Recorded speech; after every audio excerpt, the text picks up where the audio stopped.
என் தேவையை சொல்லி சொல்லி உம்மை துக்கப்படுத்த மாட்டேன். என் தேவையே நீங்கடா.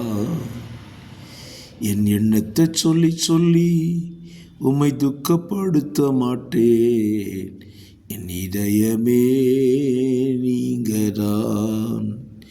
என் தேவனே, என் ஜீவனே, என் அன்பரே, என் சொந்தமே, இந்த வானம் பூமியாவும் ஆளும் தேவன் நீங்கதான்.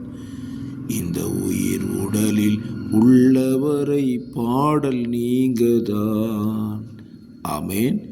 நம்முடைய தேவையே இயேசுதான். தேவையை இயேசு நம்மோடு கூட இருந்து நம்முடைய தேவைகளை எல்லாம் அவர் சந்திக்க வல்லவராயிருக்கிறார். விசுவாசியுங்கள். ஆமென்.